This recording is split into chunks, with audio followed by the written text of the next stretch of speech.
साहब मौजूद हैं मेरे दाएं तरफ। आप सेक्रेटरी जनरल जमात इस्लामी पाकिस्तान हैं, लेकिन सेशन शुरू करने से पहले मैं इनका तारुफ करवाता चलूँ जो मेरे साथ पार्टिसिपेंट्स हैं। अमीरुल अज़ीम साहब स्टूडेंट यूनियन इलेक्टेड प्रेसिडेंट रहे, इस्लामी जमीयत तलबा के सदर यानी नाज़िम आला रहे, मरकज़ी सदर, और जमात इस्लामी में आए।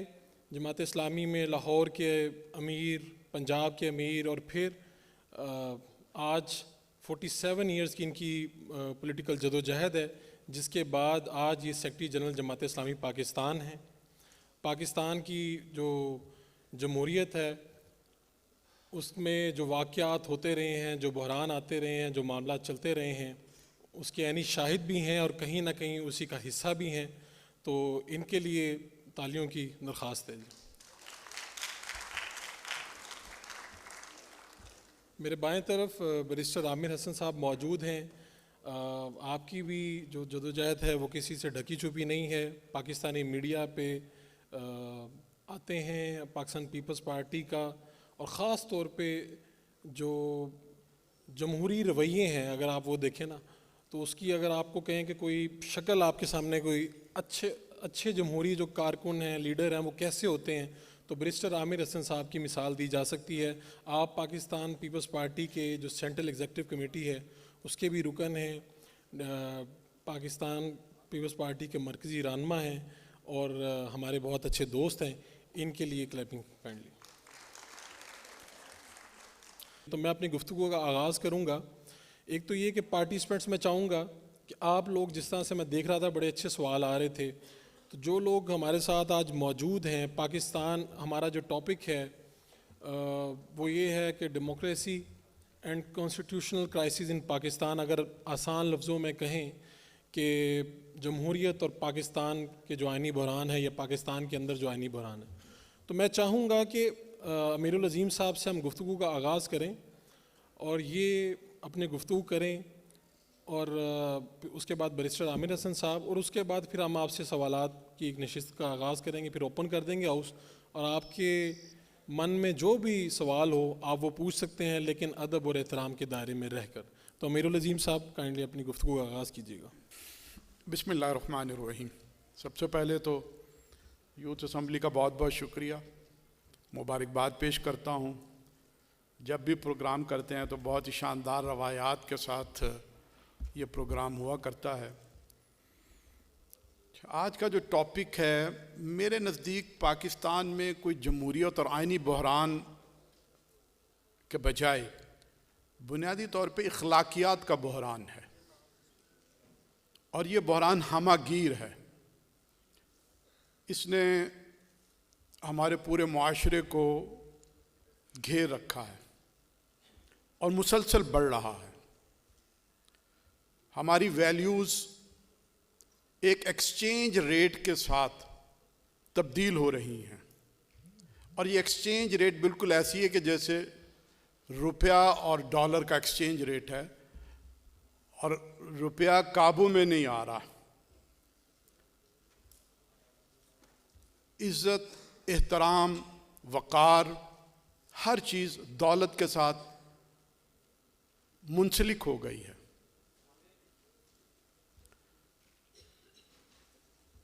ये इखलाकी बहरान ज़िंदगी के हर शोबे में मौजूद है। तालीम, तहज़ीब। हमारे बचपन के ज़माने में एक डाकिये की इज़्ज़त हुआ करती थी। मेरा पहला आइडियल मेरा उस्ताद था, लेकिन अगर आज देखेंगे तो आपको ये आइडियल्स कहीं पर नज़र नहीं आएंगे। जिसकी जितनी बड़ी गाड़ी है उसका उतना इज़्ज़त और एहतराम है, जिसका जितना बड़ा घर है, महल है, वो उतना ही पॉपुलर है।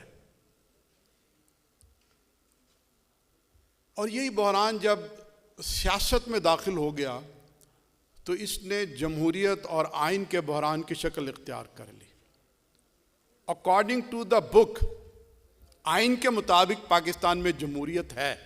इलेक्शन होते हैं, पॉलिटिकल पार्टीज मौजूद हैं, बैलेट बॉक्स में लोग अपनी बैलेट का इस्तेमाल भी करते हैं, लेकिन मैं समझता हूँ कि अगर अकॉर्डिंग टू द बुक छोड़ के सूरत हाल का हकीकी जायज़ा लिया जाएगा तो पता लगेगा कि ये जमहूरियत नहीं है, ये बच्चा जमहूरा है।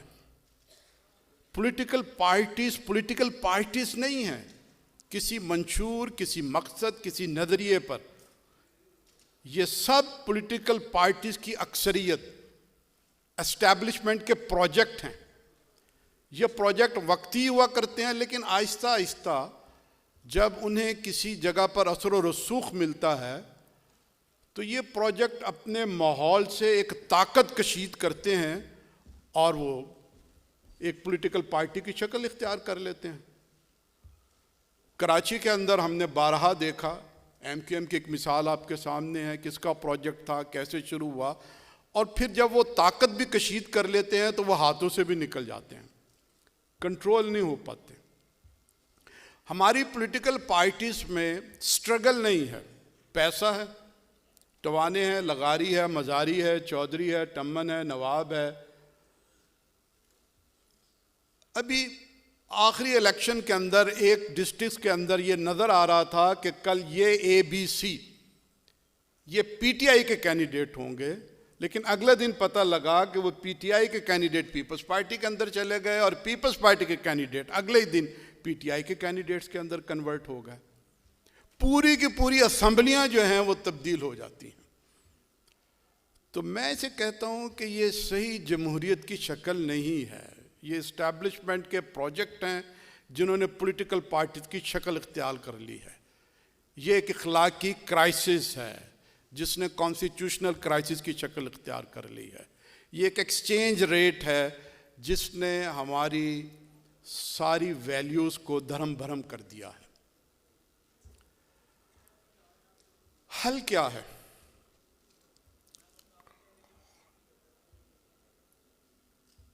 अपने आप को हमें ठीक करना पड़ेगा। ये गलतुल आम इस दायरे में पहुंच चुका है कि अब दुरुस्त चीज को हम तसव्वुर भी नहीं कर सकते। ये बहरान इतना शदीद हो गया है कि जो गलत चीज है उसे हमने कबूल कर लिया है कि यही हो सकती है। आज के दौर में सही पॉलिटिकल पार्टी नहीं आ सकती, जद्दोजहद करने वाली नजरियाती पार्टी, कहां से वो क़यादत आएगी? और अगर कहीं क़यादत आए तो लोग कहते हैं हाँ ये क़यादत बिल्कुल ठीक है, यहाँ इलेक्शन होते हैं, यहाँ जमहूरियत बड़ी मौजूद है, यहाँ स्ट्रगल मौजूद होती है, यहाँ इलेक्टेबल्स नहीं है, यहाँ सिराजुल अकबी दीर के गांव से निकलकर जमात इस्लामी का अमीर बन सकता है। लेकिन आप पर कोई एतराज़ नहीं है, लेकिन आप जीत नहीं सकते। और वो जो एक अच्छी चीज़ भी लोगों को नज़र आ रही है, लोग उसको कबूल करने के लिए तैयार नहीं है। ये कौमी जुर्म बन गया है, ये सिर्फ पॉलिटिकल पार्टीज का जुर्म नहीं। हम तसव्वुर नहीं कर सकते कि आज के दौर में पॉलिटिकल लीडर बाकिरदार और नजरियाती और जमहूरी हो सकती है। लोग कहते हैं अब आज के ज़माने में ये कहाँ से आएगी, ये 1400 साल पुरानी बात आप कहाँ से निकाल कर ले आएंगे? हालांकि पूरी दुनिया के अंदर जमहूरियत जहाँ जहाँ पली बड़ी और जवान हुई है, वहाँ इखलाकी, नज़रियाती और किरदार के साथ जमहूरियत ने जन्म लिया और परवान चढ़ी है। चाहे वो अमेरिका हो, चाइना हो, वो जापान हो, वो फ्रांस हो, वो इसराइल हो, इन पूरी कौमों ने दुनिया को चाहे बर्बाद कर दिया, लेकिन इनकी पॉलिटिकल लीडरशिप जो है वो अपनी कौम के साथ मुखलिस है। कोई पॉलिटिकल लीडर किसी मुल्क के अंदर अगर अपना बैंक अकाउंट भी किसी दूसरे मुल्क के अंदर जायज बैंक अकाउंट खोल ले तो वो सियासत में आउट हो जाता है, उसे खुदकुशी करनी पड़ेगी। वो जापान हो, वो इसराइल हो, वो अमेरिका हो, वो इंग्लिस्तान हो, ये नजरियाती लोग हैं, जो कुछ कहते हैं उस पर अमल करते हैं। कोई पॉलिटिकल लीडर जो तकरीर करता है इलेक्शन से पहले उस पर कायम रहता है। उन मुल्कों में कभी किसी पॉलिटिकल लीडर ने यू टर्न को अपना कोई फ़ख्र नहीं करार दिया। पाकिस्तान के अंदर हम समझते हैं कि इसके बगैर गुजारा नहीं हो सकता। तो मेरे नज़दीक अगर हमने जमहूरियत को ठीक करना है, किताबों में कॉन्स्टिट्यूशन के अंदर यकीनन कुछ ऐसी चीज़ें हैं कि जिसे दुरुस्त करना चाहिए, लेकिन उससे पहले हमें अपने आप को दुरुस्त करना पड़ेगा और पूरी कौम को नजरियाती बनना पड़ेगा। और ये जो कंप्रोमाइजिंग एटीट्यूड रखा हुआ है कि नहीं आज के दौर के अंदर इतने अच्छे लोग नहीं आ सकते, तो जो कुछ है उसी पर गुजारा करो, जिसने आज ये नतीजा हमारे सामने रख दिया है। इसके बाद दूसरी चीज़ ये है कि इस्टेब्लिशमेंट के किरदार को ख़त्म करने के लिए चीफ ऑफ आर्मी स्टाफ की तकर्री को किसी मेरिट के साथ वाबस्ता होना चाहिए और नो एक्सटेंशन। सवाबदीदी इख्तियारात चाहे आर्मी के अंदर हो या जुडिशरी के अंदर हो, ये खात्मा हो जाना चाहिए। जज कैसे बनना है ये किसी की सवाबदीद ना हो, ये मेरिट हो, चाहे लेंथ ऑफ सर्विस हो या उसकी कोई तालीम हो या उसके कुछ फैसले हो, कोई डिफाइनेबल फार्मूला होना चाहिए जिसके नतीजे में ये इदारे भी ठीक होंगे और जमहूरियत भी ठीक होगी। सवाबदीद इस पे तो हो सकती है कि आप किसको अपना प्रिंसिपल सेक्रेटरी बना सकते हैं, आपके पास कई सेक्रेटरीज मौजूद हों, लेकिन आप प्रिंसिपल सेक्रेटरी बनाने के लिए भी अपनी सवाबदीद इख्तियार करें और किसी को भी बुलाकर कहें कि जी आज ये आपका प्रिंसिपल सेक्रेटरी हो गया। तो ये तीन बुनियादी चीज़ें हैं कि जिसके नतीजे में हम अपना कुछ जमहूरियत को बेहतर बना सके हैं और कॉन्स्टिट्यूशनल जो हमारा क्राइसिस है उसका कुछ ख़ात्मा हो सकता है। बाकी फिर आपके सवालात। बहुत बहुत शुक्रिया अमीरुल अज़ीम साहब। एक तो हमारे पैनल में बैरिस्टर मोहम्मद अहमद पंसोता साहब मौजूद हैं, तो जब आइनी बहरान की बात हो रही है तो इस पैनल में जहाँ पे सियासतदान मौजूद हैं वहाँ पे वकला का भी होना लाजमी है। एक तो उनको खुशामदीद। बैरिस्टर आमिर हसन साहब की गुफ्तगू से पहले मैं एक नोट के पाकिस्तान की जो दो जमातों के कायदीन यहाँ पर मौजूद हैं, मुझे ये कहने में कोई आर नहीं है कि पाकिस्तान की जैसी भी जमहूरियत है उसमें ये दो पार्टी ऐसी हैं, दो पार्टियाँ जो जमहूरी हैं। अगर आप जमात इस्लामी देखें तो एक पूरा सिस्टम है जिसके तहत सिराजुल हक, काजी हुसैन अहमद और सैयद मुनव्वर हसन पार्टी के हेड्स बने।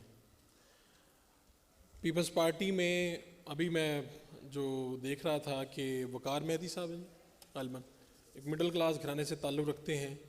कृष्णा की मिसाल ले लीजिए, वहाँ पे सिंध के इंटरनल सिंध से वो ताल्लुक़ रखती हैं। इसी तरह बेशुमार मिसालें मौजूद हैं कि हम कह सकते हैं कि जैसी जमहूरियत है उसमें ज़रा बेहतर शक्ल अगर हमारे सामने है कुछ सियासी पार्टियों की तो ये दो पार्टियाँ हैं। वरना तो यहाँ पर जिन्होंने कहा था वोट को इज़्ज़त दो, उन्होंने भी बाद में उन्हीं की एक्सटेंशन के लिए जदोजहद की। जो आज इस्टेब्लिशमेंट के ख़िलाफ़ नज़र आते हैं उन्होंने भी वही काम किया, उन्होंने कहा लामहदूद एक्सटेंशन ले लीजिए हुजूर, हमें हमारी हुकूमत दे दीजिए।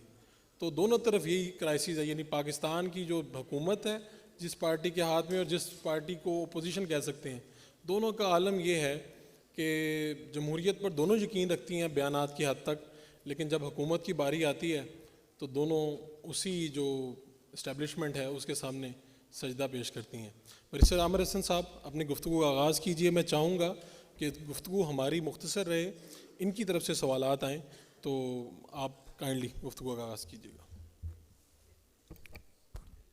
बिस्मिल्लाहिर्रहमानिर्रहीम। मैं शुक्रगुज़ार हूँ यूथ जनरल असम्बली का कि उन्होंने आज इस मौके के ऊपर और इस बड़े अहम मौजू के ऊपर जमहूरियत और आइनी बहरान, इस पे मुझे ख़यालात के इजहार का मौका दिया है और अपनी जमात पाकिस्तान पीपल्स पार्टी की नुमाइंदगी का हक़ अदा करने के लिए कहा है। देखिए, जमहूरियत और आइनी बहरान, तो पहला लफ्ज़ है जमहूरियत। जमहूरियत की हमने तारीफ़ सुनी हमेशा से कि अवाम की हुकूमत अवाम के ज़रिए और अवाम के लिए, लेकिन जो आज जदीद तारीफ़ है जमहूरियत की वो ये है कि रियासत के तमाम इदारों की स्मूथ फंक्शनिंग को जमहूरियत कहते हैं। सिर्फ एक दफ़ा वोट दे के और हुकूमत बना देने से जमहूरियत नहीं आती। जब तक आइन के जितने इदारे हैं, आइनी इदारे, उनकी स्मूथ फंक्शनिंग नहीं होगी तो जमहूरियत नहीं होगी। और दूसरी चीज़ है आइन। जमहूरियत वो निज़ाम है जो बहरानों को हल करता है, और आइन वो रहनुमा असूल देता है जिससे बहरान हल होते हैं। और अगर किसी मुल्क में जमहूरियत हो तो आइनी बहरान नहीं होने चाहिए, और अगर आइन भी लिखा हुआ हो तो आइनी बहरान पैदा होने का सवाल ही नहीं होता या उठता। मुसीबत क्या है, हमें उस तरफ जाना है। वो जमहूरियत है या वो आइन है, उसका जो बुनियादी इसमें चीज़ है वो है सियासत। सियासत के बगैर ना जमहूरियत होगी और ना आइन बनेगा। अब जिस समाज को, जिस मुल्क को 74 सालों से एक ही कोशिश की जा रही है कि इसे गैर सियासी बनाया जाए, हमारी सोसाइटी को डीपोलिटिसाइज करना रियासत और रियासती इदारों का अवलीन फ़र्ज़ है। यही वजह है कि आज के नौजवान के जहनों में सियासत के बारे में और अहले सियासत के बारे में नफ़रत पैदा की जाती है। चंद वो किरदार उभारे जाते हैं जिन्हें दिखाया जाता है कि ये सियासतदान है। अच्छे, वो कौन से सियासतदान हैं? क्या वो किसी सियासी प्रोसेस के ज़रिए आते हैं? नहीं, वो ऐसे सियासतदान हैं जिन्हें गैर सियासी अनासर उनके माथे के ऊपर सियासतदान का टैग लगा के उन्हें सियासी क्लास में शामिल करके अवाम के अंदर सियासत को बदनाम करते हैं, जिसका मैं आज classic example as a political worker, मुझे नाम लेते हुए कोई झिझक नहीं है, शेख रशीद अहमद। खुद कहते हैं मैं गेट नंबर 4 की पैदावार हूं, मैं गेट नंबर 4 से आया हूं, मुझे ये कहते हुए कोई मुज़ायका नहीं है। तो ऐसा शख्स जब हमारे मीडिया पे सोलो 1 घंटा उसे मिलता होगा और वो बातें क्या करेगा, चीज़ें क्या करेगा, बातें क्या सुनाएगा कि मैं 18 दफ़ा वज़ीर रहा हूं, तो भाई पाकिस्तान में तो कोई ऐसी पॉलिटिकल पार्टी नहीं जिसे 18 दफ़ा हुकूमत मिली हो। तो फिर पता चलेगा मौसूफ हर जमात की तरफ से वज़ीर रहे हैं। तो ये सियासत को जब आप दिखाएंगे तो वो सियासत बहरान पैदा करेगी, बहरान हल नहीं करेगी। और दूसरी बात मैं समझता हूँ एक पॉलिटिकल वर्कर के तौर पे कि जिस तरह सियासी जमातों का जमहूरियत के साथ और आइन के साथ ताल्लुक़ बढ़ता जाएगा, उस तरह पाकिस्तान में बहरान हल होते जाएंगे।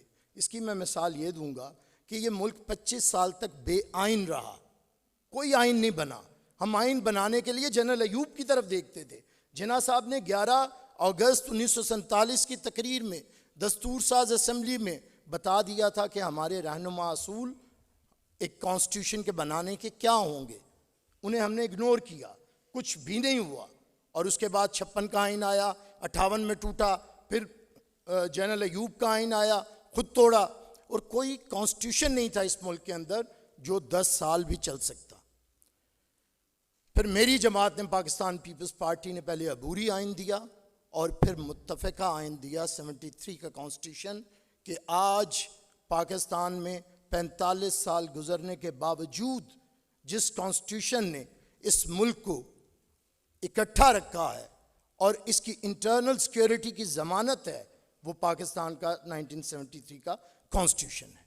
और दूसरी चीज़ जमहूरियत जो हमने मुतारफ़ करवाई, एक फ़र्द एक वोट के हिसाब से और मंशूर के लिहाज से, एक हम सियासी जमात लाए, प्रोग्राम लाए, अवाम के अंदर सियासत को लाए। हमने बड़े बड़े जागीरदार को झोंपड़ी के आगे खड़ा किया हाथ ऐसे करके कि वोट अवाम से मांगोगे तो हुकूमत बनेगी। हमने रियाया से अवाम बनाया और अवाम को ताकत का सरचश्मा बनाया। भला है या बुरा है, निज़ाम पीपल्स पार्टी ने इस निज़ाम की बुनियाद रखी है कि आज नुमाइंदों को आपके दरवाज़ों पे आके हुकूमत के लिए भीख मांगना पड़ती है। तो जितना जितना आपका जमहूरियत से ताल्लुक़ होगा, जितना आइन से ताल्लुक़ होगा, उतना फिर आप इनके बहरान पैदा नहीं होने देंगे।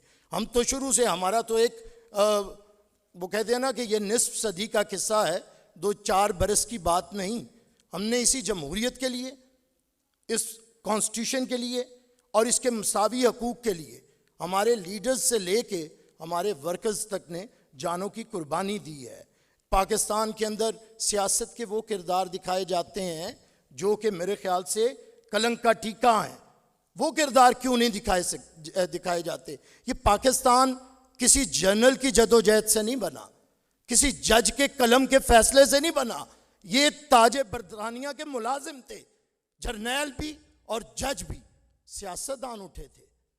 कायद आज़म मोहम्मद अली जिन्ना की क़यादत में पॉलिटिशियंस आए थे तो ये पाकिस्तान बना था, लेकिन बाद में मुकद्दर के मालिक सियासतदानों को हटा के किन्हें बना दिया गया ताकि सियासी जमातें आगे ना आए और समाज गैर सियासी रहे। पीपल्स पार्टी है, जमात इस्लामी है। हमने 70 की दहाई में, 80 की दहाई में नज़रियाती सियासत की है, मुखालिफ की है, बिल्कुल अपोजिट एक दूसरे के। उनका नज़रिया ये है जमात इस्लामी का कि इस्लाम के तहत या दीन के तहत पॉलिटिक्स होगी। हमने इनसे बिल्कुल उल्टी की है कि दीन, इस्लाम हमारा दीन है, ये मेरा और मेरे खुदा का मामला है, लेकिन मैं सियासत करूंगा लोगों के लिए, दीन के जरिए तफरीक पैदा नहीं करूंगा। इस पे हमारी बहस रही है, इस पे हमारी गुफ्तगू रही है, इस पे हमारा मुकाबला रहा है। लेकिन उस दौर के अंदर भी जब जुल्फ़िकार अली भुट्टो वज़ीर आज़म थे और सैयद अबू अल आला मौदूदी उस वक्त बड़ी अपोजिशन जमात के सरबराह थे, तो इतना बहरान, कॉन्स्टिट्यूशन क्राइसिस आ भी गया तो प्राइम मिनिस्टर ऑफ पाकिस्तान अपनी गाड़ी में चल के इचरे में मौलाना मौदूदी के घर में आते हैं, गुफ्तगू होती है, बैठते हैं और फैसले होते हैं। उस वक्त भी कोई ये नहीं था कहता कि सुप्रीम कोर्ट के अंदर पिटीशन लेके जाएं। सियासतदान सियासी मसाइल को सियासी अंदाज में, सियासी इंस्टीट्यूशंस के अंदर हल करना जानते थे। बहरान इसलिए है कि सियासत को ही गैर सियासी कर दिया गया है। और हमने आहिस्ता आहिस्ता जमातों को सियासी किया है। हमने जनरल ज़िया की बाक़ियात को भी सियासी किया है। हमने उनसे भी चार्टर ऑफ डेमोक्रेसी साइन करवाया है। हमने उन्हें भी जमहूरियत का सबक पढ़ाया है। हमने उन्हें भी बताया है जमहूरियत क्या होती है। जो परवरदा थे, जिनकी सियासी कोई नज़रिया नहीं था, सियासी हुए हैं, आज वो सियासत की बात करते हैं। अब उन्हें क्रिटिसाइज ना करें, अब उनके पॉलिटिकल रोल को एडमायर करें। अब एक और सियासी जमात नहीं है। मुसीबत ये है कि वो इफ्तिखार आरिफ ने कहा था ना कि मेरे माबूद आखिर कब तमाशा ख़त्म होगा, बिखर जाएंगे हम क्या जब तमाशा ख़त्म होगा। चरागे हुजराए दरवेश की बुझती हुई लौ हवा से कह गई है अब तमाशा ख़त्म होगा। ये सब कठपुतलियाँ रक्सा रहेंगी रात की रात, सहर से पहले पहले सब तमाशा ख़त्म होगा।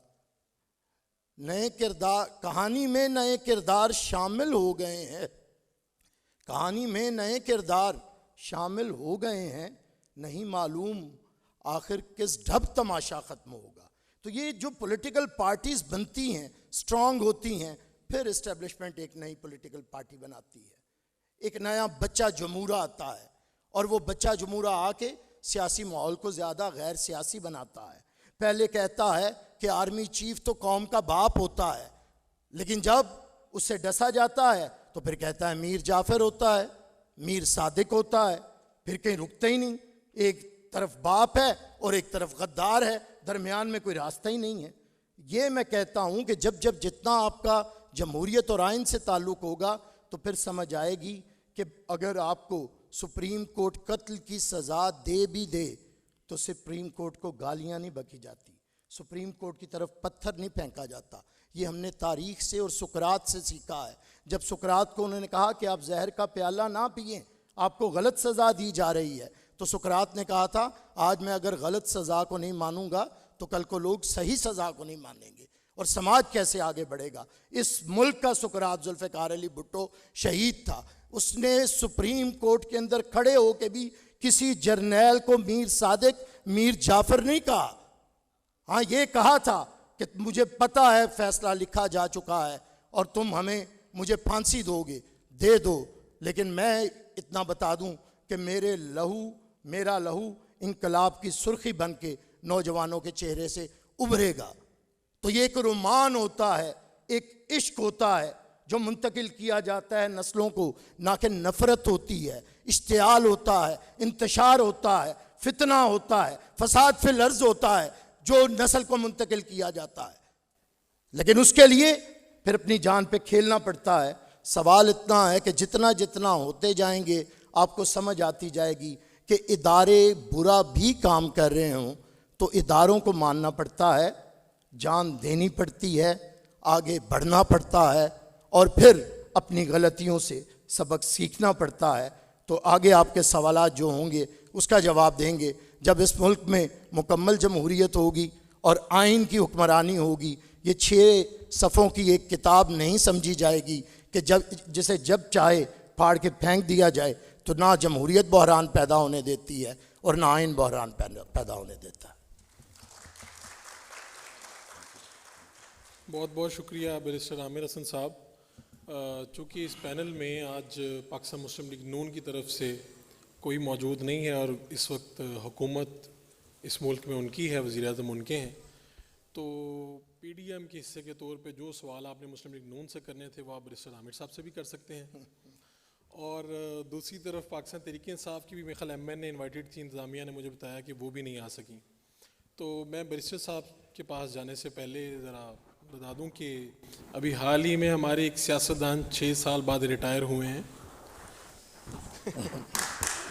बड़े सियासत मैंने ये क्यों कहा कि हमें पता चला कि वो TV चैनल मालकान को बुलाते थे, एक मरतबा एंकर्स को बुलाया, उन्होंने कहा कि ये क्या तमाशा है पाकिस्तान में, तुम लोगों की तनख्वाहें इतनी ज़्यादा क्यों होती हैं।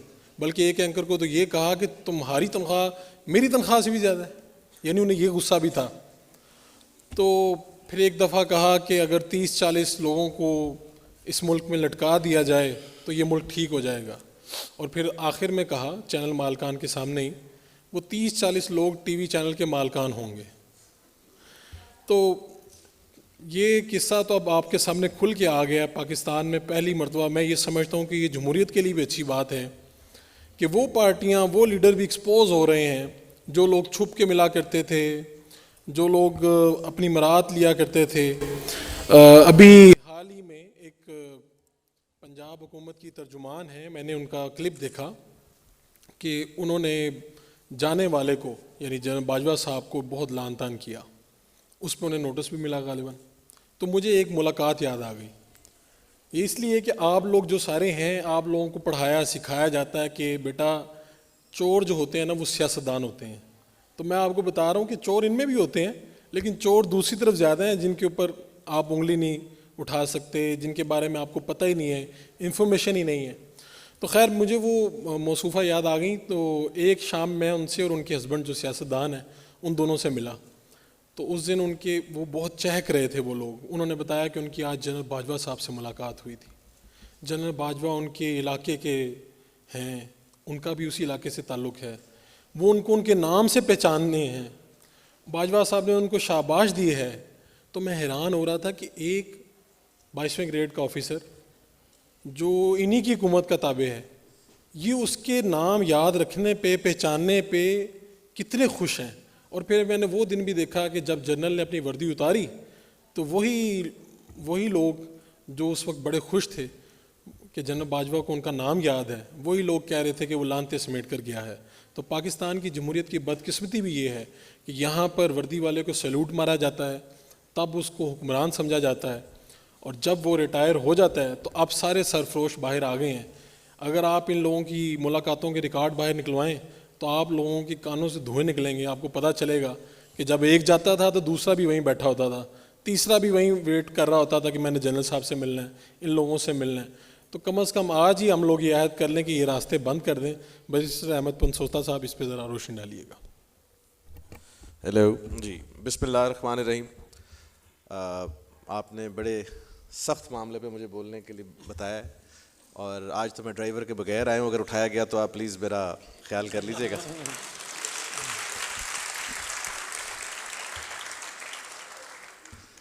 और आमिर भाई ने बहुत अच्छी तकरीर की है।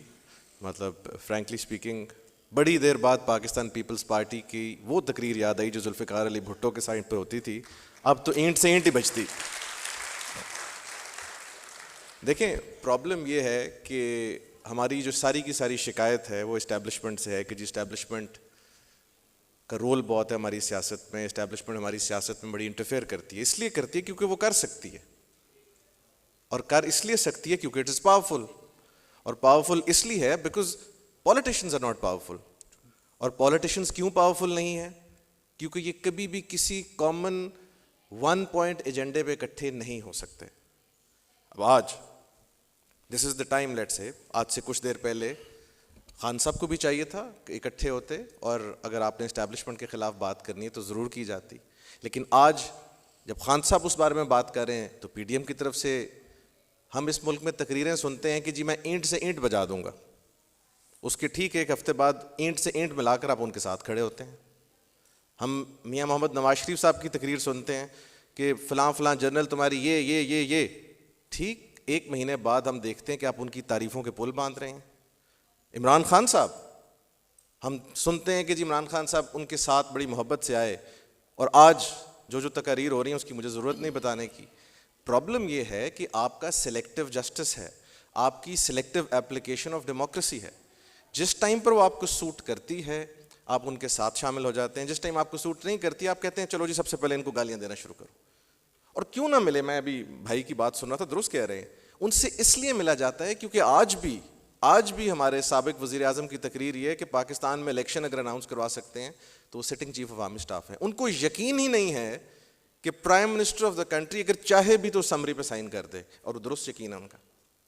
ये जैसे मियां मोहम्मद नवाज शरीफ साहब ने कहा था ना, ये हैं वो ज़राए, ये हैं वो प्रॉब्लम्स हमारी जिनकी वजह से आपने इस मुल्क में इस्टेब्लिशमेंट को, हम बड़े कन्वीनियंटली उनको ग्रेड 22 का ऑफिसर कह सकते हैं, मेरा भाई कह सकता है, मैं कह सकता हूँ। आप किसी पॉलिटिशियन से कहें, किसी अच्छे फोरम पर बैठ के ग्रेड 22 के अफसर को उनको कहें, ठीक 10 मिनट बाद उसकी फिर आजम सवाती की तरह 30 उस पर FIRs होंगी, या for that matter any other political party. आपको एक पॉलिटिकल कंसेंसस चाहिए, and I am not criticising anyone here, एक पॉलिटिकल कंसेंसस चाहिए अक्रॉस द बोर्ड कि एस्टैब्लिशमेंट का पाकिस्तान की सियासत में कोई रोल नहीं है, इस पर we are all in agreement. और ये नहीं हो सकता, इसमें उनका कसूर नहीं है। वो हमारा बड़ा मशहूर शेर है, कुछ शहर दे लोग भी जालिम सन, कुछ सानू मरण दा शौक भी सी। वो अगला पार्ट उसका तो मैं इतनी भूल गया, कुछ उंज भी राम औखियां सन या कुछ टाइप की बात, गल विच गम दा तौक भी सी। अब मसला ये है कि unless there is a consensus in सब भाइयों का, तमाम पॉलिटिशियंस का, मेरी बहनों का, कि नहीं करनी उसकी बात, वो नहीं हो सकता। And if they are unable to develop that consensus in the last 40-50 years और 70 ईयर्स, तो आप किसको अकाउंटेबल ठहराएंगे? हम मानते हैं हमने बहुत ज़्यादा बात की, और आजकल तो तनकीद की इंतहा है फ़ौज पर, and I am not a spokes person of Pakistan army here, मैं तो खुद बड़ा वोकल हूँ। लेकिन पॉइंट ये है कि आप उनको, जिस तरह वो हसन निसार साहब की एक दफ़ा मैं एक टॉक सुन रहा था, तो उसमें उन्होंने कहा जी कि मुसलमानों की तारीख की वो बात कर रहे थे कि जी वो साजिशें करते हैं। उन्होंने कहा जो साजिशें इसलिए करते हैं क्योंकि आपसे अच्छी साजिश करते हैं, वो इसलिए साजिश नहीं करते कि आप उनको करने दे रहे हैं, उनकी साजिश हमेशा कामयाब हो जाती है। आप उस साजिश के अगेंस्ट सीसा पिलाई हुई दीवार बनकर खड़े हों, and this goes for the political class of this country. इस बात से मैं 100% एग्री करता हूं कि डिज़ाइन इस मुल्क का 1947 से ये है कि आपने पॉलिटिकल फोर्सेस को इरेलेवेंट करना है। बट ऑन द कॉन्ट्ररी हम ये देखते हैं कि गेट नंबर 4 की पैदावार, जिसमें ऑलमोस्ट सारे हैं, स्टार्टिंग फ्रॉम जो साहब अयूब साहब को डैडी कहा करते थे, मेरे हीरो हैं लेकिन वो कहा करते थे, उसके बाद आगे मियां मोहम्मद नवाज शरीफ साहब पर आ जाएं, फिर इस वक्त सिटिंग, हाँ, बेनज़ीर भुट्टो साहिबा, उनको भी और जुल्फ़िकार अली भुट्टो साहब को भी सलाम है, क्योंकि इस मुल्क में जब तक आप जान नहीं देते आपको लोग मानते ही नहीं है कि आपकी कोई कन्विक्शन थी। But fact of the matter is कि ये तमाम के तमाम लोग उन्हीं की बनाई गई डमी गवर्नमेंट्स में बैठे भी, उनके अंदर वजारतें भी इंजॉय की, और उम्र के पिछले हिस्से में आके ईंट से ईंट बजाना शुरू कर दी। तो this doesn't work that way. आपका पहले दिन से conviction against the establishment has to be very very clear. अब आज भी जो खान साहब के साथ प्रॉब्लम है, लोग उनको डाउट इसलिए कर रहे हैं कि उन्होंने कहा कि आपने 3-4 साल इस्टेब्लिशमेंट के कंधों पे चढ़ के हुकूमत की, अब आज आप उनको बुरा कह रहे हैं। How do people believe you? ये ऑडियंस यहाँ बैठी हुई, कैसे उनको बिलीव करे? पाकिस्तान आर्मी की पॉपुलैरिटी का एक one of the main reasons establishment का ये है कि वो कंसिस्टेंटली पॉलिटिकल फोर्सेस के खिलाफ हैं। पॉलिटिकल फोर्सेस का कंसेंसस ये नहीं है कि हम कंसिस्टेंटली उनके खिलाफ हैं कि नहीं है। हम वक्त वजारत आला, वजारत उज़्मा के मुताबिक ये फैसला करते हैं कि हम उनके खिलाफ हैं या नहीं है। दूसरी बात, डेमोक्रेसी का रोना रोया जाता है। डेमोक्रेसी की कुछ प्री रिक्विजिट्स हैं, फ्री एंड फेयर इलेक्शंस। मेरा ख्याल भुट्टो साहब का जो इलेक्शन था उसके अलावा को पाकिस्तान में आज तक फ्री एंड फेयर इलेक्शन हुआ हो तो हम इस कंक्लूजन पे आए कि हमारी ट्रू रिप्रेजेंटेशन जो है for the people by the people, वो जो सारा कुछ आइन के दिबाचे में लिखा हुआ है कि वो दुरुस्त है। मैंने तो आज तक नहीं देखा फ्री एंड फेयर इलेक्शन। मैंने तो हमेशा यही देखा है कि जो उस डिवीजन का हेड कर रहा होता है, अब उसके ओहदे का नाम लेना, फिर मैंने आपको पहले बता चुका हूँ कि अकेला आया हुआ हूँ, वही फैसले करता है। तो जब आपके फ्री एंड फेयर इलेक्शन, अच्छा फ्री एंड फेयर से पीछे आ जाएं, फ्री एंड फेयर इलेक्शन से पीछे है इंटरफेरेंस। उनकी इलेक्शंस में इतनी इंटरफेरेंस है कि आप सोच ही नहीं सकते कि जो ट्रूली अवाम का नुमाइंदा रिप्रेजेंट होके आ सकता है वो वहाँ पर आएगा। और मेरा भाई पास बैठे हैं, आप इनसे ये बात पूछ लें कि जब सियासत का या सॉरी इलेक्शंस का दौर आया होता है तो पॉलिटिशियंस की सबसे ज़्यादा जाके, मेजॉरिटी में, सबकी बात नहीं कर रहा, किस जगह पर जाके मुलाकातें हो रही होती हैं? भाईजान थोड़ी मेहरबानी साढ़े जानदी करो, साढ़े नाल थोड़ी सपोर्ट करो, ये करो वो करो। This is wrong. आप बेशक हार जाएं, आप बेशक अपनी सीट लूज कर दें, पर वंस फॉर ऑल डिसाइड कि we will not contact them, you make them irrelevant. उसके लिए बदतमीजी की ज़रूरत नहीं, उसके लिए उनको गालियाँ निकालने की ज़रूरत नहीं है, उनको रियलाइज़ कराने की ज़रूरत है कि enough is enough. This is, yes he is right in saying that 73 का कॉन्स्टिट्यूशन बहुत जोर ज़बरदस्ती जिद्दत और प्रॉपरली भुट्टो साहब ने बनाया था। एंड आई थिंक ऐसा इंस्ट्रूमेंट पूरी दुनिया में नहीं है जिस पर सारों का कंसेंसस था। लेकिन उस इंस्ट्रूमेंट के साथ फौज का तो हम बार बार कह रहे हैं, बट साथ साथ जो पॉलिटिकल फोर्सेस ने किया, क्या वो हमारे सामने नहीं है? तो फिर हम जब जमहूरियत की बात करते हैं, जमहूरियत से करते हैं, जमहूरियत का एसेंस है अकाउंटेबिलिटी। मैं अभी परसों एक बड़े सीनियर पॉलिटिशियन से बात कर रहा था, वो कह रहा था पंचोता साहब करप्शन इज नो इशू, आगे गल करो। मैं कहा जी आगे रह के जाता है, फिर क्या बात करूं मैं आगे? So if accountability is not an issue for the political force of Pakistan, क्योंकि मैं फिर आपके सामने एक प्रोपोजिशन रखता हूं, and I M mindful of the fact कि इस मुल्क के अंदर गलत केसेस बनाए जाते हैं, मैं उसके साथ, लेकिन क्या पाकिस्तान में करप्शन हुई है या नहीं हुई? अगर मैं ऑडियंस से पूछूं तो सब आई एम श्योर मेजॉरिटी कहेगी हुई है। लेकिन आज तक आप इस चीज़ की तलाश में है कि वो किसने की है। वो कई दफ़ा मैसेज आता होता है ना उस पर मोबाइल पे कि सबा इजी लोड कीजिए 10 रुपये करा दें, मेरा तो ख्याल है उस पर डाल देनी चाहिए करप्शन। जरदारी साहब 15 साल या 12 साल केसेस में से इस बेसिस पर एक्विट हो गए कि आपके पास फोटो कॉपीज थी कागजों की, एक्विटेड। मियाँ मोहम्मद नवाज शरीफ साहब जैसी तैसी करके जेटी बनाई, उनके ऊपर केसेस बनाए गए, इवेंचुअली इस बात पर एक्विट हो गए कि जनाब अब हाई कोर्ट फील करती है कि हमारी ये जो अपील्स हैं ये उस मुताबिकत नहीं रखती, लिहाजा फारिग।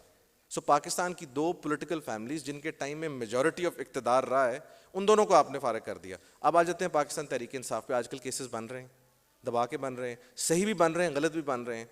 ठीक 2-3-4 साल बाद आप देखेंगे इसी किस्म का कोई NRO इनको भी मिल जाएगा।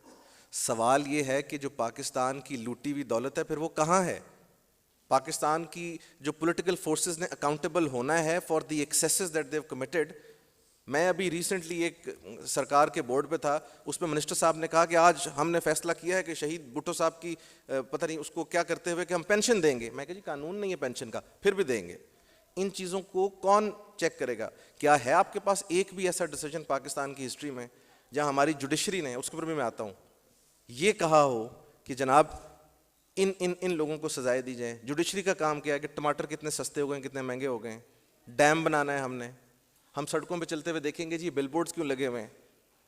हमारी जुडिशरी के ऊपर मैं आ जाता हूँ, जिसका पाकिस्तान का प्री 2007 बड़ा एक I would say dark role था, एक बड़ा डार्क। ये वही इफ्तिखार चौधरी साहब हैं जिन्होंने कहा था कि आइन को ऐसे बदलें वैसे बदलें, अगर नहीं बदल होता मेरे से पूछें कैसे बदलना है। सो मेरा फिर एंड पे सवाल ये कि कौन सी जमहूरियत, कौन सी जमहूरी इंस्टीट्यूशन, मान लिया इस प्रेमिस पे मैं एग्री करता हूँ कि उन्होंने बिगाड़ा है, 7.5 लाख बंदा भी है उनके पास, लेकिन उनके पास भी इनरोड्स होंगी तो वो आते हैं ना। ऐसे तो नहीं हो सकता कि वो सिंपली सुबह उठें डिसाइड करेंगे जी हमने कर लेना है। इस वक्त क्या ख्याल में आपको उनको सपोर्ट नहीं है? इस वक्त आपके ख्याल में उनको पॉलिटिकल फोर्सेस की सपोर्ट नहीं है? आज से 3 साल पहले नहीं थी। सो मेरा to sum it up my argument is very simple, and that is कि there is a concerted effort against the political forces of this country by the establishment।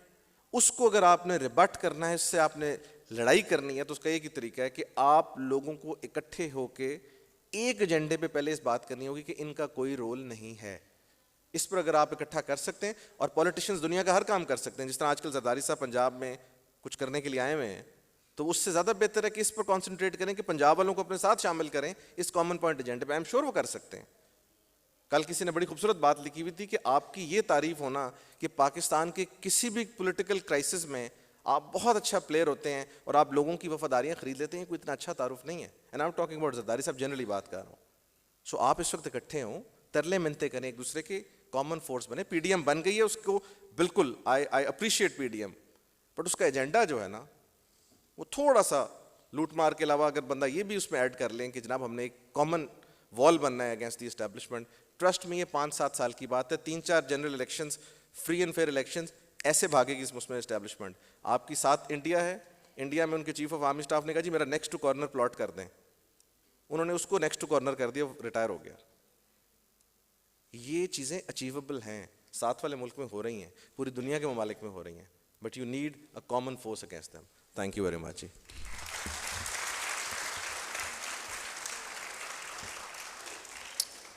तो सहाफ़ी और जो वकला हजरात हैं इनको तो वैसे भी आज़ादी हासिल है, ये किसी पार्टी के किसी डिसिप्लिन की इस तरह से पाबंद नहीं होते, तो इसलिए मेरी और पंसोता साहब की जो बातें हैं उनको ज़्यादा सीरियस लेने की ज़रूरत नहीं, ये लोग अपनी मजबूरियों में होते हैं।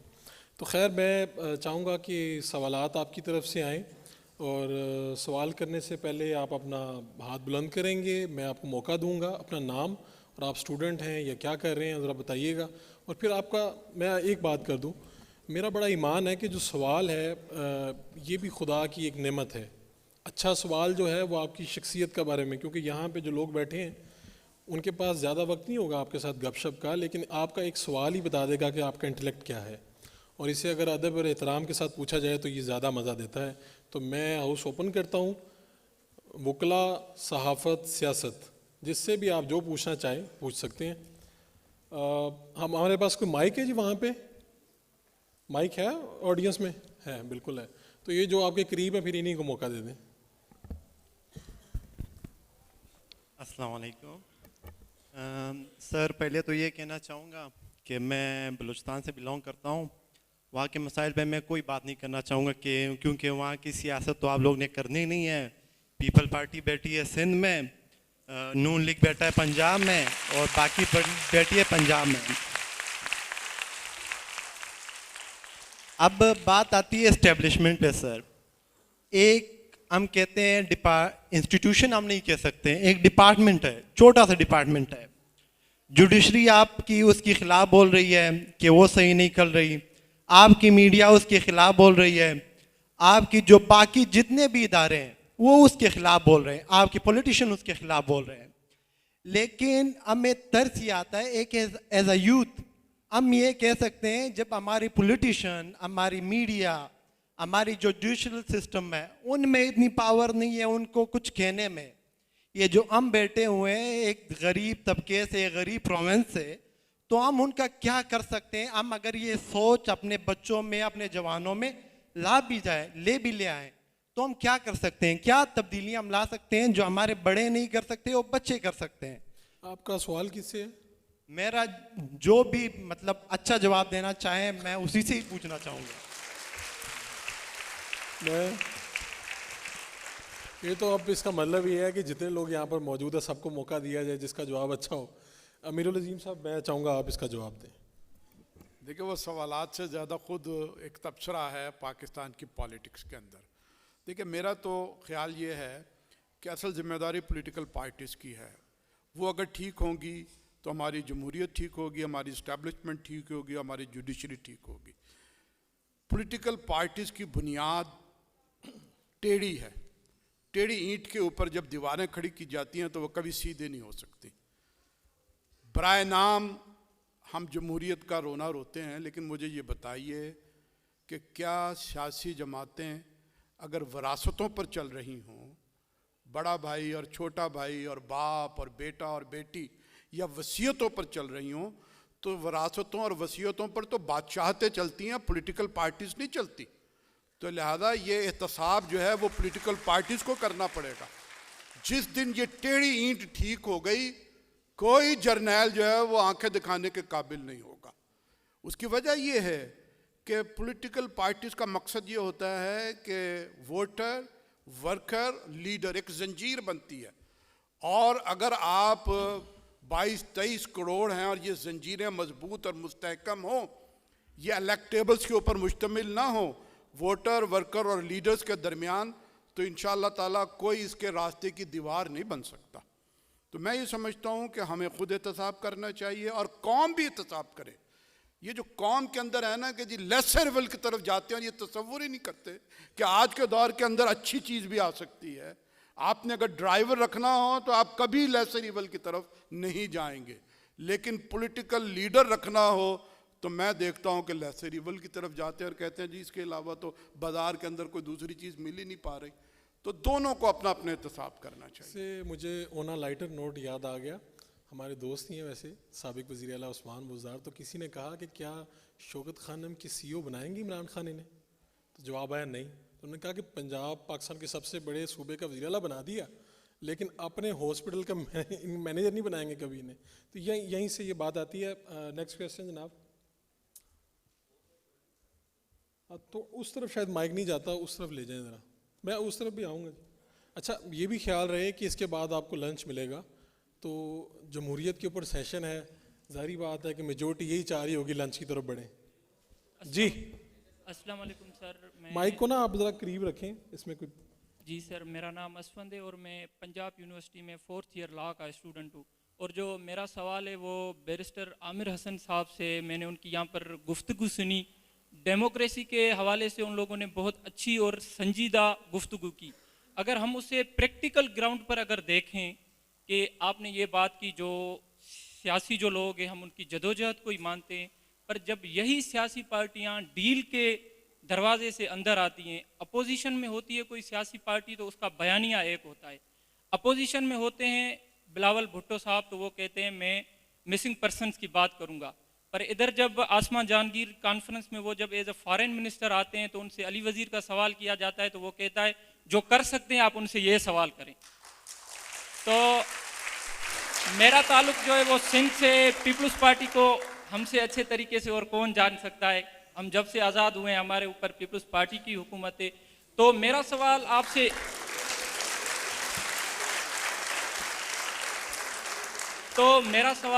बेसिकली सवाल तो आ गया आपका कि सियासी पार्टियों को वो खुद डील की तरफ वो खुद ही आज़ाद नहीं है, अवाम ये कहती है कि हमारी सियासी पार्टियां खुद ही आज़ाद नहीं है, तो इस तरीके को आप किस तरीके से देखते हैं और इसका मुझे बहुत शुक्रिया जी। देखें, ये तो आप कह सकते हैं किसी के बारे में कि जिस हद तक आपकी उम्मीद है उस उम्मीद तक पहुंचना वो तो बहुत मुश्किल है।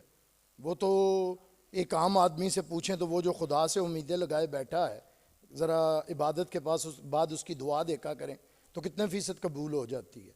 तो सारी तवक्कुआत तो फिर अल्लाह से भी पूरी नहीं होती। तो आप किसी सियासी जमात से लगा के बैठे हैं, बड़ी औखी हैं, लेकिन इतना देखिए कि सबसे बेहतर किरदार इंसानी हकूक़ के बारे में किस कर रहा है, मिसिंग पर्सन के बारे में कौन बोला है, अली वज़ीर के बारे में कौन बोला है, मोहसिन दावड़ को किसने वज़ीर बनाया है, इन जमातों को जोड़ के किसने रखा है, इनकी बातें किसने की हैं। स्टेट को देखिए गाली निकाल के स्टेट के इंस्टीट्यूशंस को, यही मैंने अपनी इब्तदाइये में कहा था कि ये तरीक़ाकार नहीं है।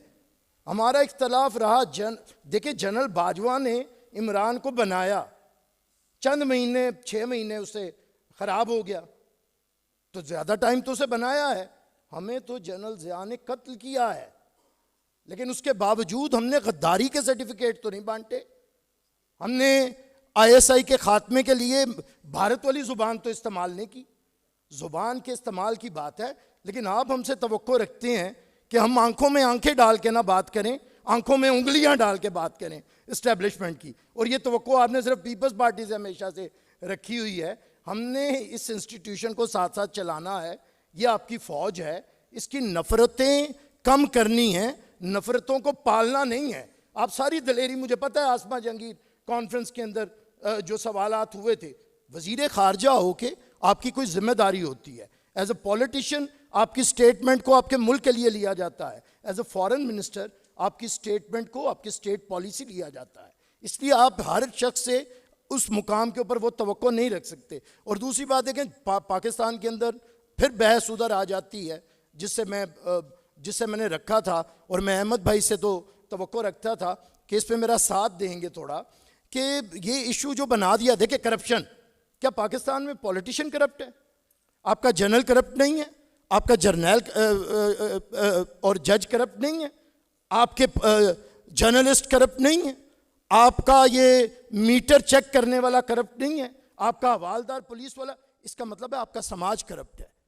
जब आपका समाज करप्ट है तो पूरे समाज को अकाउंटेबिलिटी की जरूरत है। लेकिन ये अकाउंटेबिलिटी की तलवार निरी सियासतदानों के सर पे रख के और आपने तमाशा लगाया हुआ है। इनके पे सारे जज बने हुए हैं, हर करप्ट बंदा भी सियासतदानों को करप्ट कह रहा है। इस पे तो मसीह वाला असूल अपना ले, पहला पत्थर वो मारे जिसने जिंदगी में कोई गुनाह ना किया हो, अपने गिरेबानों में झांकें और उसके बाद फिर पत्थर मारें, पहला सारे मारें, मैं भी आपके साथ मिलकर मारूंगा। लेकिन आपकी इस करप्शन के बयानिए ने पाकिस्तान के समाज को गैर सियासी कर दिया है, डीपोलिटिसाइज कर दिया है। छोटी सी मिसाल पे बात करूंगा, मुझे घर का बावर्ची रखना है, मैं उसे 1000 रुपया दे के जाता हूं कि आने तक मेरे लिए खाना पका लेना। वो बड़ा ईमानदार है, वो 700 रुपये की सब्जी मसाले लाता है, 300 रुपया मुझे वापस करता है। लेकिन बावर्ची अच्छा नहीं है, ईमानदार बड़ा है, हांडी का बेड़ा गर्क कर देता है। 700 की हांडी ज़ाया हो जाती है, सालन मैं खा नहीं सकता, मैं तंग आके दूसरा रखता हूं। दूसरा ये है बावर्ची बड़ा अच्छा है, लेकिन 700 की बजाय वो 800 लेता है, 100 रुपया जेब में डाल लेता है। अब आप 700 की हांडी खराब करवा के खुश होते हैं, तालियां बजाते हैं, लेकिन करप्शन पूरे समाज का मसला है। अकाउंटेबिलिटी ऐसी लाए ना, करें आवाज। आप कहते हैं अभी बातें हुई जज को जाइए, प्रोग्राम उठाए, मैंने अपनी पार्टी के अंदर इख्तलाफ किया, मैंने चैनल्स के ऊपर इख्तलाफ किया, एक्सप्रेस के ऊपर, जियो के ऊपर, समा के ऊपर, जिस वक्त कोई नहीं बोल रहा था आज से 3 साल पहले कि आजकल रिपीट हो रहे हैं क्लिप्स। मैंने कहा था कि अगर जनरल बाजवा में रत्ती बराबर भी इज्जत है तो उन्हें रिटायर होकर घर चले जाना चाहिए, एक्सटेंशन नहीं लेनी चाहिए। And I was the only politician इन पाकिस्तान जो ये कह रहा था। तो ये बात है, वक्त के ऊपर कहें ना, ताकत के साथ कहें, ताकत के ऊपर कहना होता है। और मैं इसलिए कहता हूं कि समाज को उसी तरह रहने दें, सब अपना रोल। मेरी नौजवानों से हाथ जोड़ के दरख्वास्त है, सियासी हों अपने अपनी जगह पे। आप भी इधर भाई साहब थे बलोचिस्तान वाले मेरे भाई, जाइए और सियासत में हिस्सा लें। जाके पंजाब वाला आपको हकूक नहीं दिलाएगा, आपने अपने हकूक खुद लेने हैं। ना छावनियां बनने दें बलोचिस्तान को, ना गैरिजन बनने दें बलोचिस्तान को, अपनी आज़ादी आपने खुद लड़नी है। हम आपके लिए इखलाकी हमायत तो दे सकते हैं, लेकिन ये चीज़ें बुनियादी हैं, इन्हें देखें। सारे अपने मसाइल आ जाके एक सियासतदान पकड़ा हुआ है, अपना सारा गंद उसके ऊपर डाल के खुश हो जाते हैं, ऐसे काम नहीं चलेगा। मैं चूँकि मेरे बड़े प्यारे भाई हैं और मैं इनसे डरता इसलिए बहुत, बोलते बहुत अच्छे हैं, लेकिन उन्होंने चूँकि जिक्र किया तकरीरन मेरा, बिल्कुल दुरुस्त कह रहे हैं। अकाउंटेबिलिटी जो है वो सिर्फ सियासतदानों का नहीं है, और मैं इससे एग्री करता हूँ, अकाउंटेबिलिटी बाकियों की भी होनी चाहिए। तो हुकूमत आने के बाद जब नैब ऑर्डिनेंस में अमेंडमेंट आई तो आपने क्यों नहीं जर्नैल का नाम डाला? आपने ये क्यों कहा कि 50 करोड़ से ऊपर वाले जो उनको माफ़ कर दें? आपने उस दिन आके भी अपनी बात की, आपने लोगों को इंक्लूड नहीं किया।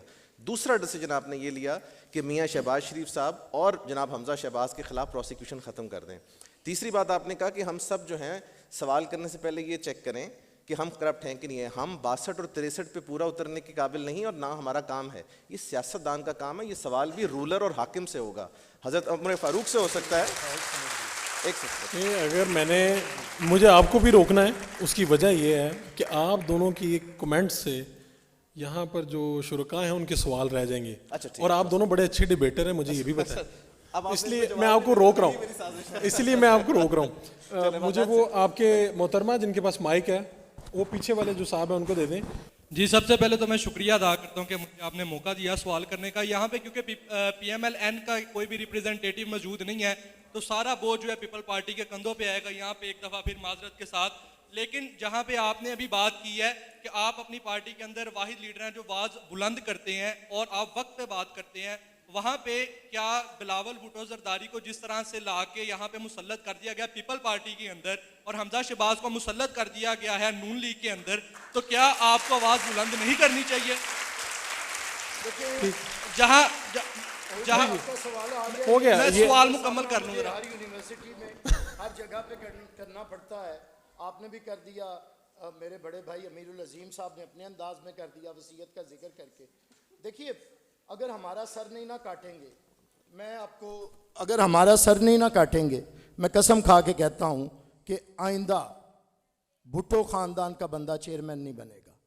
लेकिन हमें जीने का हक दें, जो हमारा आईनी हक भी है और हमारा दीनी हक भी है।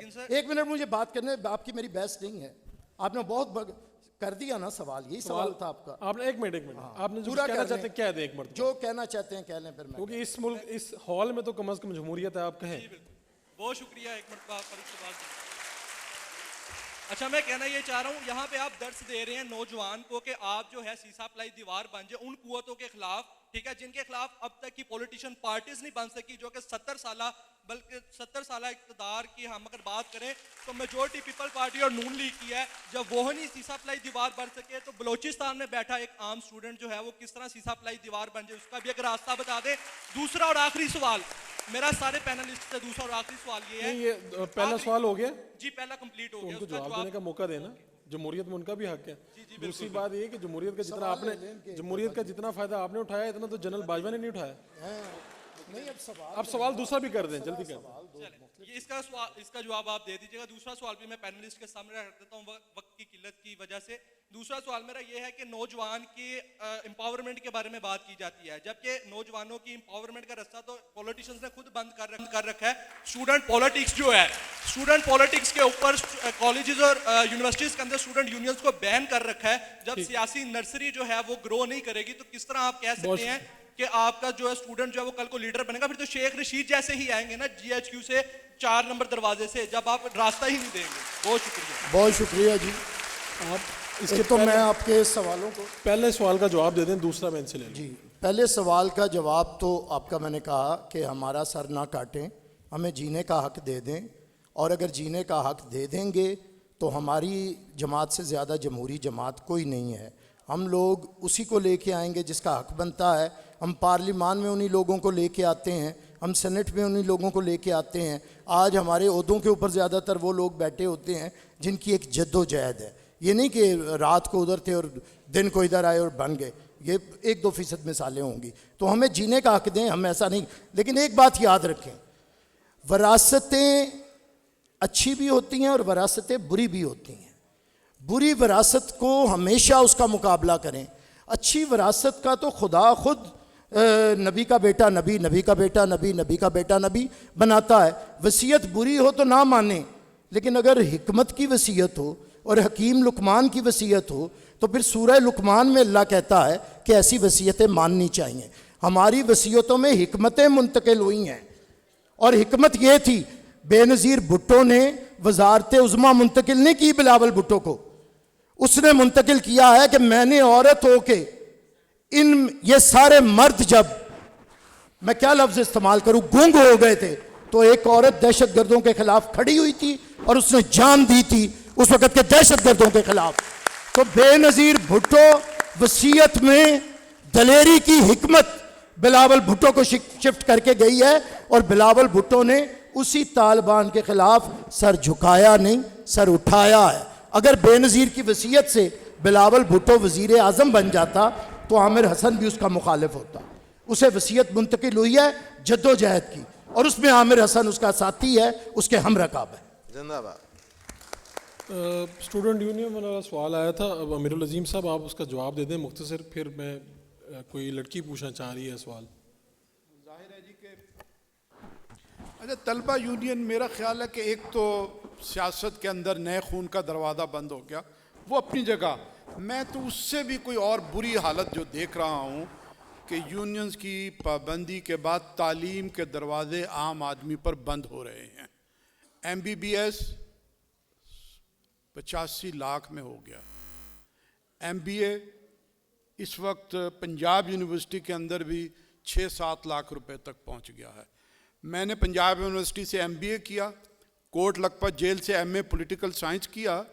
मेरी तालीम पर उतने अखराजात नहीं हुए जितना मेरा बेटा बायोटेक्नोलॉजी में FC कॉलेज में गया, और एक सेमेस्टर की फ़ीस मेरे लिए देना उसके लिए मुश्किल हो गई है। यूनियंस होती थी, तलबा मसाइल हल होते थे, और इम्कान ही नहीं था कि ये इस दर्जे तक जो है वो लोगों के तालीम के, यानी पता नहीं कौन सी माँ कौन सा जेवर बेच के अपने बच्चों की तालीम के अखराजात पूरी कर रही है, कौन सा बाप जो है वो अपना घर बेच रहा है, अपना खेत बेच रहा है, और तब वो बच्चों को जो है ना वो पढ़ाने के काबिल हो गया है। तो ये यूनियंस की पाबंदी जो है वो सिर्फ एक पॉलिटिकल मैदान का मसला नहीं है, ये आइंदा आने वाली नौजवान नस्ल पर तालीम के दरवाजे खोलने का भी एक इम्कान है। ये मैं सिर्फ एक सवाल पूछूंगा और वो भी कोई लड़की को मौका दिया जाएगा। जी। अस्सलाम वालेकुम, I am Arshia Asif, student of international relation. और मेरा क्वेश्चन आपसे है कि आपने अभी बोला कि जैसे पूरी कंट्री का सिस्टम है वो करप्टेड है, so were you giving a justification for the politician of being corrupted? देखिए बेटा, बात असल में ये है कि करप्ट तो सिस्टम है, इसमें तो कोई बात नहीं, पॉलिटिशियंस को इसको ठीक करना है। पीपल्स पार्टी की हद तक पहले पनसौदा साहब ने भी सवाल उठाया कि कानून ऐसा क्यों नहीं बनाते। जब हमें मौका था, 2/3 अक्सरियत थी, तो हमने कानून नहीं, हमने आइन बना के दिखा दिया।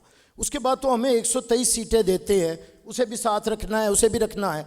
हमने पिछली दफ़ा ये शिक शामिल की थी कि जनरल्स का भी एहतसाब हो और जजेस का भी एहतसाब हो, जब रज़ा रब्बानी उस कमेटी को चेयर कर रहे थे। और ये अगर आप 65 रिकॉल करें, पनसौदा साहब को पता है, तो उसमें सारी ये रिकॉर्ड में चीज़ें आ जाएंगी कि पीपल्स पार्टी की प्रपोजल्स के अंदर था कि सबका एहतसाब हो, सारे इदारों का हो।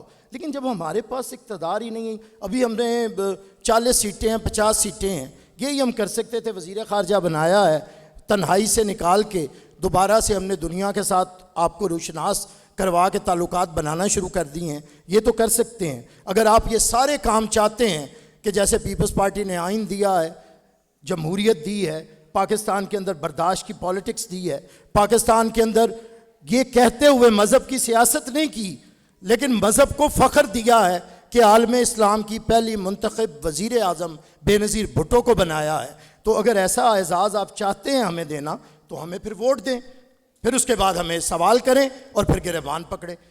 वोट दिए बगैर सारे सवाल तो ना करें। ठीक है, एक तो ये कि मैंने आपको कहा था कि चूँकि नून लीग के कोई साहब यहाँ पे नहीं है, तो आप वो सवाल भी इनसे पूछ सकते हैं, लेकिन मैं ऐ नहीं तुम दसना भूल गया, हाथोड़ा रखो।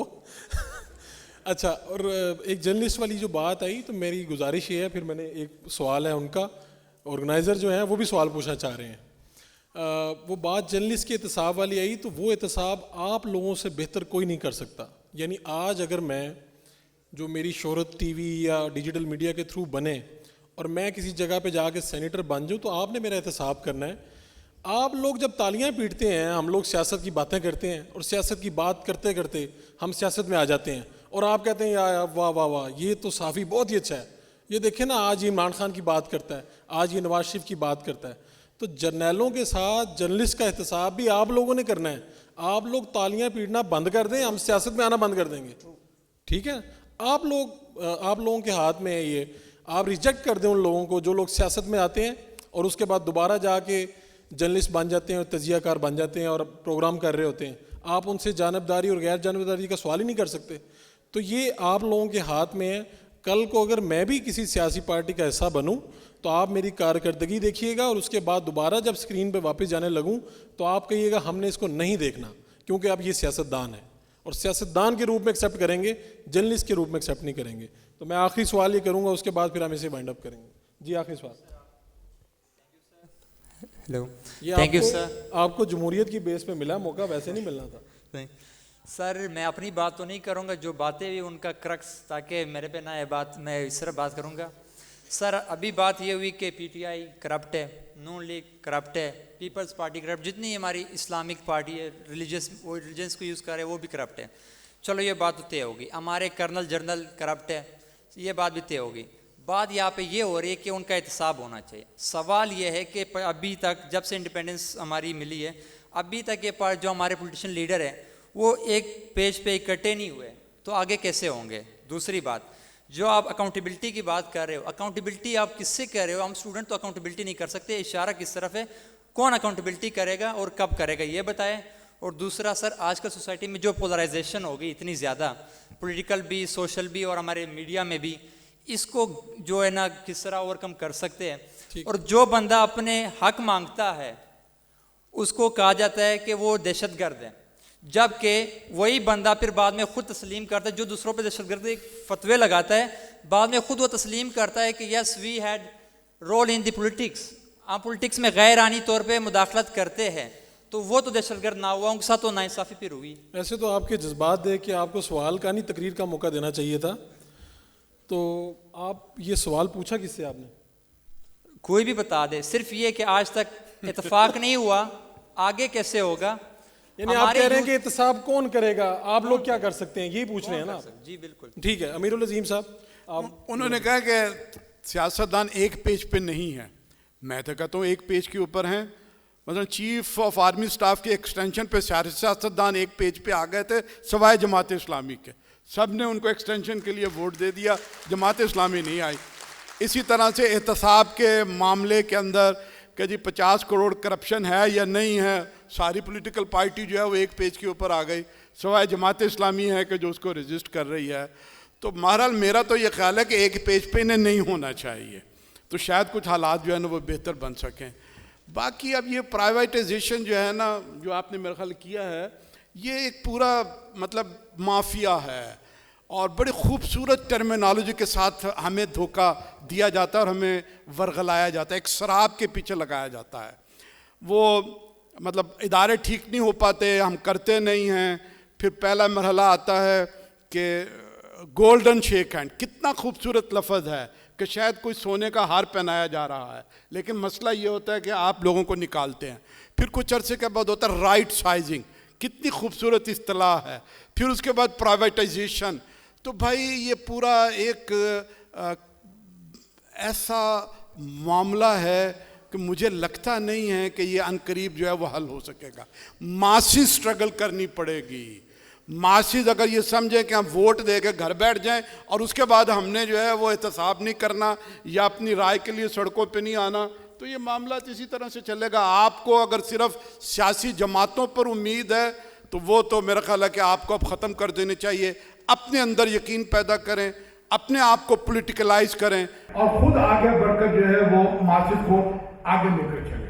वैसे आप इस हॉल में बैठे हुए जितने भी लोग हैं, आपकी मुश्किलात और जो सवालात हैं, मुझे उसका हल समझ में आ गया और हल सिर्फ जमात इस्लामी। बहुत बहुत